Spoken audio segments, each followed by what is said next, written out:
उसके राज्य को हम तबाह करके रख देंगे। अगर उसने मेरे राज्य पर अपनी बुरी नजर डाली तो मैं वहाँ खून की नदियाँ बहा दूंगा। बहनों, तुम वीर कन्या हो, वीर भगनी हो और वीर पत्नी हो। मुझे तुमसे कुछ नहीं कहना है। कहाँ है हम लोग के जलप्रपात? बताइए, हिंदी आप लोग का कंप्लीट हुआ है कि नहीं हुआ है, पहले सही से बताइएगा आप लोग। इन लोगों से सुने भी हैं हम, पूरा लेखक का नाम भी सुने, क्वेश्चन आंसर सब करवाया हुआ है। नमस्कार, मेरा नाम हिमांशु है और अभी हम आ चुके हैं रामडिहरा ऑन सोन में। यह विद्यालय है, मध्य विद्यालय रामडिहरा ऑन सोन का यह प्रांगण, और उसके हम क्लास जो है 8 में है। और यहाँ पर 8 के जो छात्र छात्राएं हैं उनसे आज कई चीजों पर बात होंगी। और बिहार का यह विद्यालय बेहद ही खूबसूरत है और यहाँ पर हम लोग जानेंगे, छात्र छात्रों से समझेंगे। अभी क्लास चल रहा था, इस बीच यहाँ के जो HM सर ने हैं उन्होंने अलाउ किया, तो हम यहाँ पर आए हुए हैं। काफी छात्र और शिक्षक हैं जो बेहतरीन हैं। तो चलिए यहाँ पर शुरू करते हैं और हम लोग आज बात करेंगे सामान्य ज्ञान को लेकर। तो क्या आप लोग तैयार हैं? हम चाह रहे हैं कि आप ही 2 लोगों में बांट करके और आप ही लोग से कंपटीशन करा दिया जाए, कैसा रहेगा? अच्छा रहेगा ना? तो तैयार हैं आप लोग? तो चलिए, एक बच्चा इधर से खड़ा होगा, एक बच्चा उधर को सवाल पूछेगा, उधर का जवाब इधर का लोग देगा, इधर का जवाब इधर का लोग देगा। तो आप देख सकते हैं पहला सवाल क्या है। फलों के अध्ययन को क्या कहा जाता है? फलों के अध्याय को क्या कहा जाता है? चलिए हम लोग बच्चों की तरफ आते हैं और जानते हैं क्या किसी को सवाल का उत्तर पता है।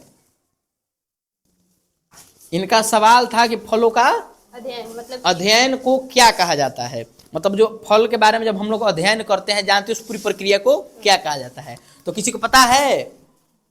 चलिए तो शुरुआत इनसे था, तो बताइए इसका उत्तर क्या होगा? क्या? पोमोलॉजी। पोमोलॉजी कहा जाता है। तो इन्होंने अपना उत्तर दिया। आप चलते हैं, पॉइंट लिखिएगा महोदय, 1 पॉइंट हुआ है। चलिए, एक बच्चा है, क्या नाम है आपका? शुभम कुमार। भारत का प्रथम परमाणु रिएक्टर। भारत का प्रथम जो परमाणु रिएक्टर है, समझ सकते हैं कि सवाल जो है वो किस कैटेगरी को हो रहे हैं। पहले से कहीं ना कहीं शिक्षा का विकास हुआ है। किसी के पास कोई जवाब है? किसी के पास लड़की में जवाब? चलिए, तो 1 पॉइंट लड़कों का भी बताइए, तब तक आप जवाब बताइए महोदय। अप्सरा। क्या? अप्सरा। अप्सरा भारत का प्रथम परमाणु रिएक्टर। एक बात बताइए, इसको पढ़ाया गया था कि आप स्वयं पढ़े थे? स्वयं पढ़े थे। स्वयं पढ़े थे। कहाँ पढ़े थे? लुसेंट में। लुसेंट में पढ़े थे। लुसेंट पढ़ते हैं। इस सवाल को यह लुसेंट से पढ़ के आए हैं, लेकिन ज्यादातर जो सवाल चाहेंगे कि आप लोग जो करिए, कम से कम वो क्लास बेसिस पर कीजिए, जो क्लास में आप लोग पढ़ चुके हैं, जो आप लोग का जो विषय है उसे पूछे। क्योंकि जब धारा प्रवाह आप बोलते चल जाइएगा, कौन सवाल कहाँ से आएगा ये हर एक कोई के लिए संभव नहीं होता है। लेकिन उसके बाद जब आप लोग जब नहीं हो पाएगा, उसके बाद हम सवाल करेंगे और दोनों ओर से जवाब लेंगे। इलेक्ट्रॉनिक सूक्ष्मदर्शी का आविष्कार किसने किया? इलेक्ट्रॉनिक सूक्ष्मदर्शी का आविष्कारक कौन है? यह आविष्कार किसने किया? किसी के पास जवाब? आइए, खड़ा होइए। क्या बताया आपने? Robert Hooke. Robert Hooke. क्या करें? क्या सवाल का जवाब सही है? क्या जवाब होगा सही? नासका एवं नस्का। क्या? स्लाइडेलेसमान। आपको भी पूर्ण रूप से पता नहीं है? ठीक है, दूसरा क्वेश्चन। दूसरा क्वेश्चन है, इसका कम से कम आंसर बताइए। नस्का। क्या? नस्का। चलिए, इसको लिखिएगा। इनका सवाल क्या था आपका? इलेक्ट्रॉनिक सूक्ष्मदर्शी का किसने खोज किया? अच्छा, आप लोग सवाल, आप लोग जितने भी आप लोग से आप लोग कम से कम पूछ नहीं रहे हैं, तो जितने भी सवाल इधर से या उधर से हो रहे हैं, उन सारे सवालों को अपने अपने कॉपी में लिखते जाइए। और इसके बाद में इसका आंसर फिर हम लोग बताएंगे आप लोगों को। समझ में आया? तो कम से कम जो बैठे हैं ना, उस लोग लिखिए। कोशिका का सिद्धांत किसे कहा जाता है? कोशिका का सिद्धांत किसे कहा जाता है? किसी को पता है? हाँ बताइए। क्या? अच्छा, क्या सही बात कर रहे हैं? सही है। चलिए, इनका 1 पॉइंट था ना बच्चों का, काटिए भाई, एक सही उत्तर दिए हैं इन्होंने। चलिए, अब अगला सवाल आप लोग की तरफ से। किस खिलाड़ी को फ्लाइंग जट कहा जाता है? किस खिलाड़ी को फ्लाइंग जट कहा जाता है? किसी के पास? सचिन तेंदुलकर। क्या? सचिन तेंदुलकर। सचिन तेंदुलकर। क्या इनका जवाब सही है? गलत है, मिल्खा सिंह। मिल्खा सिंह। इन पर बेहद ही अच्छी एक मूवी भी बनकर आई हुई है और उनको पर फिल्म का नाम था भाग मिल्खा भाग था। एड्स का फुल फॉर्म? चलिए, एड्स का फुल फॉर्म कौन बताएगा? कोई है जवाब? बताइए, आप लोगों के पास समय सीमित है, बताइए इसका उत्तर क्या होगा? Acquired amino defensive syndrome. क्या बात है, बहुत बढ़िया। मंदाकिनी के सबसे नजदीक आकाशगंगा। क्या है? मंदाकिनी के नजदीक आकाशगंगा। मंदाकिनी के समीप का सबसे करीबी आकाशगंगा, यही सवाल है आपका? चलिए, इनका क्या है इसका जवाब बच्चियां? अब देख मिल्की वे। हैं? मिल्की वे। क्या जवाब सही है इन लोग का? देवानी। क्या है? देवयानी। देव यानी। देवयानी इनका जवाब है। कोई सवाल पूछिए, आप पूछना चाहती हैं? हाँ पूछिए, सवाल पूछिए अपना। कांवर पंछी किस स्थान पर स्थित है? क्या है? कांवर पंछी किस स्थान पर स्थित है? कावन पंछी किस स्थान पर स्थित है? इनका सवाल है कि कावन पंछी किस स्थान पर स्थित है। क्या इसका जवाब है आपके पास? हाँ, बिहार। बिहार। चलिए इनका उत्तर क्या है? बिहार। देखिए एक बात बताते हैं, ये जो प्रश्न था इन्होंने जो उत्तर दिया, इन्होंने पूछा कहाँ पर स्थित है, तो इन्होंने कहा बिहार। तो बेगूसराय कहाँ है? बिहार में है, लेकिन इसका मतलब इन्होंने एग्जैक्ट जगह नहीं बताया है। चलिए भैया इसको छोड़ दीजिएगा, अभी पॉइंट में रखिएगा इसको। एक लड़का है, समुद्री जल का पीएच मान। क्या? समुद्री जल का पीएच मान। समुद्री जल का जो पीएच मान होता है वह क्या होता है? यहाँ के बच्चे भाई सवाल बढ़िया निकाल कर आए, नहीं अभिषेक जी? सवाल इनके पास बढ़िया। तो समुद्री जल का पीएच मान पता है आप लोगों को? क्या कोई किसी को पता है? क्या कौन बता रहा है? 7 से अधिक। बताओ। 7 से अधिक। देखिए पहले आप लोग बोलना सीख जाइए, बता देते हैं। आप लोग गलत बोलिए, सही बोलिए, महोदय बोलिए तो कम से कम। बताइए कितना? 7 से अधिक। 7 से अधिक इनका जवाब है। क्या यह जवाब सही है? गलत है। कितना है? 8.4। 8.4। जवाबों भी यहाँ का लड़का गजब तरीके से दे रहा है। कोई कह रहा है कहाँ स्थित है, तो बिहार में, तो बिहार में बेगूसराय निकल जा रहा है। कोई कह रहा है कि 8 पॉइंट तो 7 से अधिक हो जा रहा है।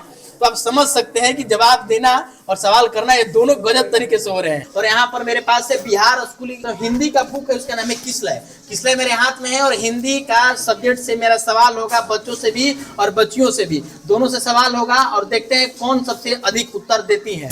आपके बुक में एक पाठ है जिसका नाम है बाल गोविंद सिंह भगत। उसको किसने लिखा?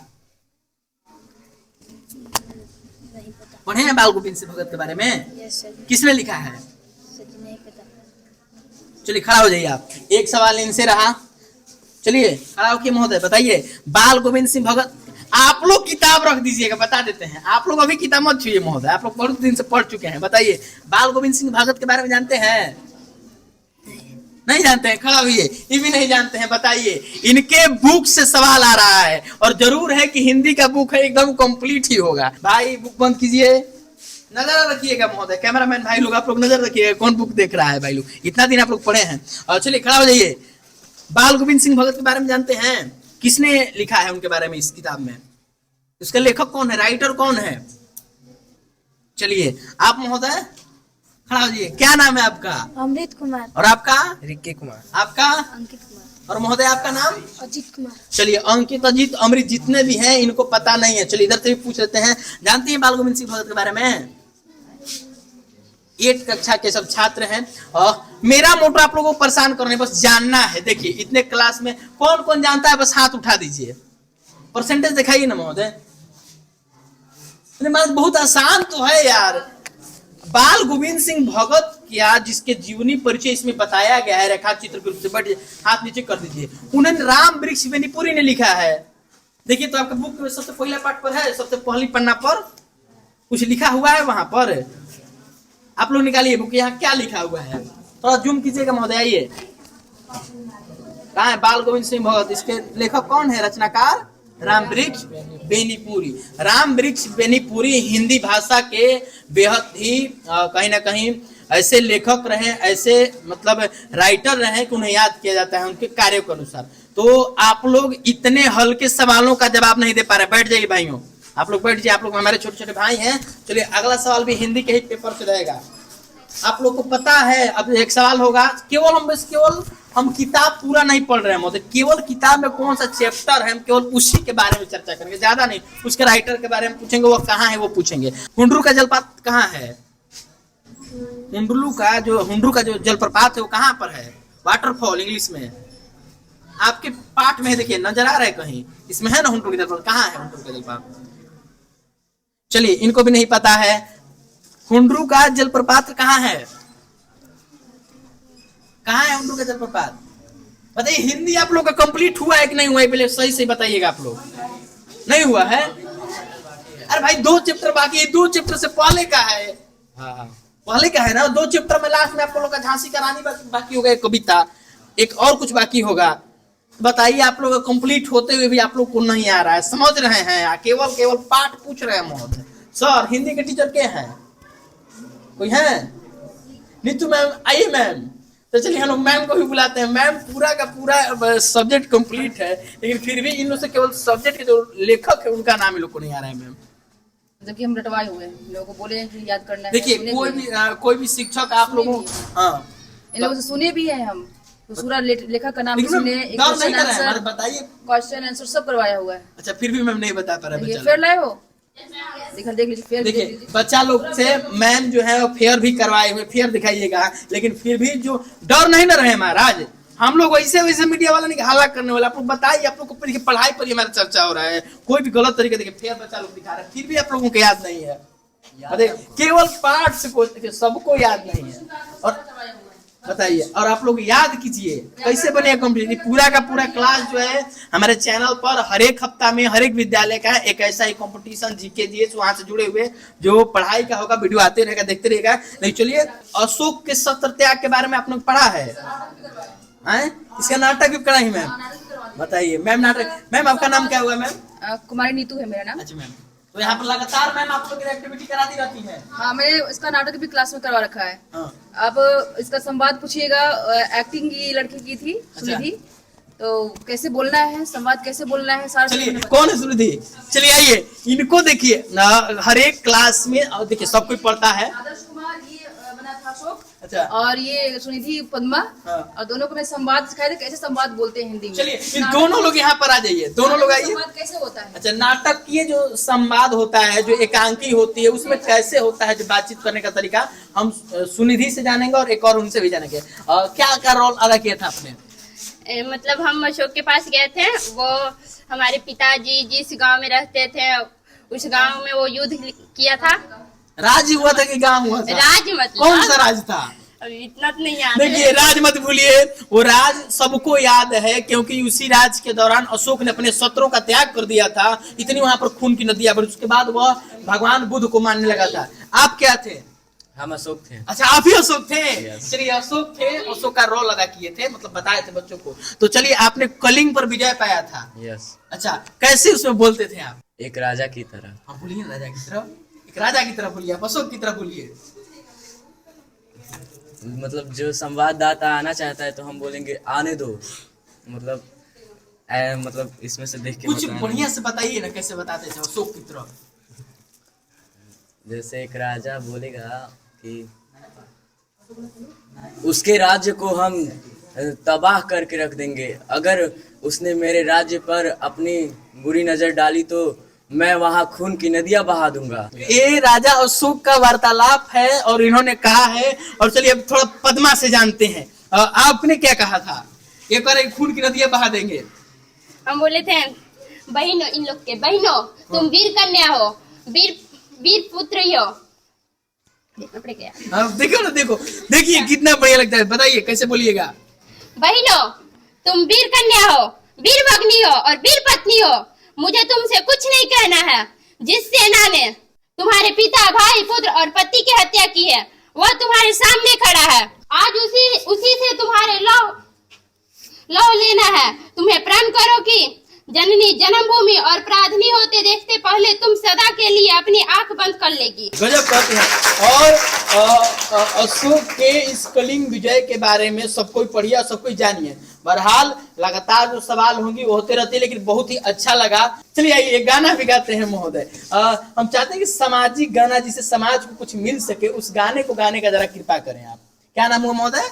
आदर्श पाठक। चलिए आदर्श पाठक जी खड़ा हो जाइए और जरा कुछ हमारे दर्शकों को सुनाइए। ओ देश मेरे तेरी शान पे सदके, कोई धन है क्या तेरी धूल से बढ़ के, तेरी धूप से रोशन, तेरी हवा पे जिंदा, तू बाग है मेरा, मैं तेरा परिंदा, है अर्ज़ी दीवाने की, जहाँ भोर सुहानी देखे, एक रोज वही मेरी शाम हो, कभी याद करे जो जमाना, माटी पे मर मिट जाना, जिक्र में शामिल मेरा नाम हो, ओ देश मेरे तेरी शान पे सदके, कोई धन है क्या तेरी धूल से बढ़ के, तेरी धूप से रोशन, तेरी हवा पे जिंदा, तू बाग है मेरा, मैं तेरा परिंदा। वाह क्या गाया है। तो आदर्श ने जो गाया है अपने देश के लिए गाया है और बेहद ही अच्छा गाया है। तो चलिए इसी बीच जो कंपटीशन का दौर था और आप सबसे आग्रह होगा कि भैया समय निकाल करके जिसे आ रहे हैं ना, तो जैसे के पाठक सर सगरों घूम घूम के पढ़ा रहे हैं बच्चों को, डर बन रहा है, जब शिक्षक जब पढ़ाने पर तैयार है तो आप लोग भी पढ़ने पर तैयार हो जाइए। पढ़ाई में तो कोई दिक्कत नहीं ना होता है, सर लोग आते हैं ना समय पर पढ़ाते हैं ना, तो फिर आप लोग पढ़ते काहे नहीं है, आप लोग भी मन लगा के पढ़िए, पढ़िएगा ना। और चलिए आगे से अगर हम आ रहे हैं तो पूरा का पूरा हिंदी का चैप्टर आप लोग खत्म कर लीजिएगा, क्योंकि अब कुछ ही दिन के बाद आप लोग 9 में चले जाइएगा, है ना। तो मन लगाकर पढ़िए और पढ़ते हुए आगे बढ़िए, और एक दूसरे से बस पढ़ाई में कंपटीशन का भावना रखिएगा कि हम एक दूसरे से अच्छे कर सके, और साथ में जो आपका मित्र है उसको भी आगे बढ़ाइए। बहरहाल यह जो क्लास था, यह 8 क्लास था रामडिहरा ऑनसोन का, यहाँ पर बच्चों से हमने सुना भी, कुछ सीखा भी, कुछ सिखाया भी। बहरहाल आपको ये वीडियो कैसा लगा है कमेंट बॉक्स में जरूर बताइएगा। बहुत जल्द मिलते हैं नई वीडियो के साथ, नई खबर में। धन्यवाद।